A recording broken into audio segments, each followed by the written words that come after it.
Welcome back to another Redstone tutorial. Today we're going to be focusing on flying machines and how easy they are to create. Alright, if you haven't created these before, really what it's trying to do is take some kind of a crop, and I've left this side empty so you can see how I staggered the water. You can decide if that's the pattern you want or if you just want strips. But for sugarcane, this is a really easy way to lay them out, and you get a fairly consistent growth rate. Because there's so much water, you can pack them in there pretty tight. But that's not why we're here. We're going to talk about these flying machines that help you harvest it. It will go down and come back. Now you'll need some kind of collection system, whether it's LAs or putting some kind of hopper minecart under the ground. But for the most part, that is your setup. Now to trigger mine, and we'll get into the tutorial of how to build the flying machine, but to trigger it, what I've used is a daylight sensor. So this only goes off once a day when it goes from day to night, and it will trigger it, send it down, come back. So let me show you how it works, and then I'll show you how to build it.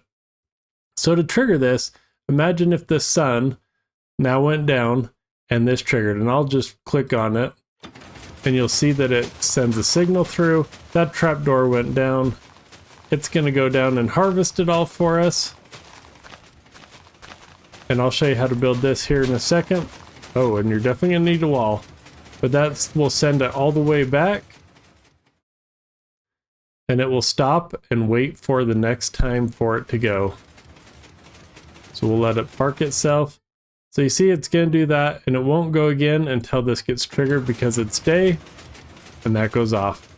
So I'm not going to show this part in the tutorial, so you can take a quick screenshot there. Pretty simple. It's a daylight sensor into an observer with a redstone repeater into a torch that makes it go. And the reason this is on is if this torch wasn't there, this would be down and it would just keep firing it back and forth.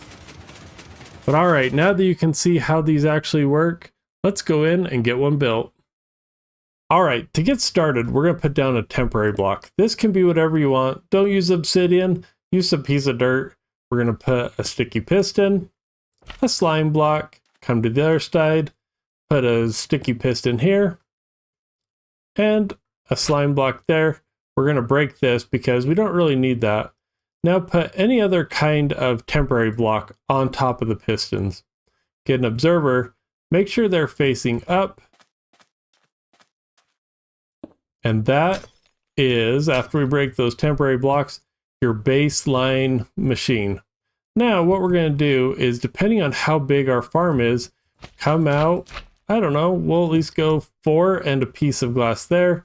And the reason we're putting a piece of glass is if you have some kind of a wall, you don't want the slime sticking to it. So we'll put a piece of glass there. We're going to put another 4 over here just for symmetry purposes, but it doesn't have to be. You could actually break off this whole side and just have it sweep on one edge. Great. Now what we need to do is somehow trigger this. So we're going to come back a little bit here.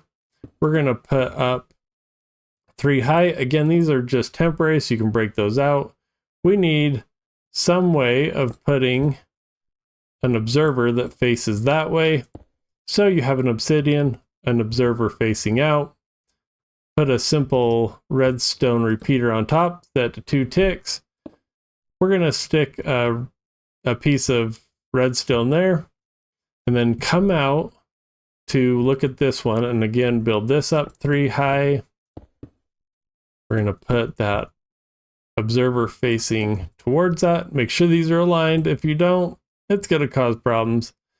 That repeater on top, set to 2 ticks, redstone dust, a trapdoor coming off of the repeater. Make sure it's that way because we need this observer to slide underneath that. We're going to come over here. Oh, looks like I forgot my trapdoor here. And great, that is now set up. So what's cool about this is you can use any block to kind of trigger this. So let it trigger. The cool thing with this machine is when it hits this, it auto makes it go. So that's pretty cool if you want this thing to just always be running. If not, you can set up a daylight sensor or a lever, and that will turn it on, and you can see it'll stop. So there's your quick redstone tutorial on how to make a flying machine to harvest your crops. Definitely let me know down in the comments, where have you used this before? Do you like using them? Or maybe it's your first time, and what are you planning on doing with it? But let me know down in the comments, and until our next Redstone tutorial, we'll talk to you soon.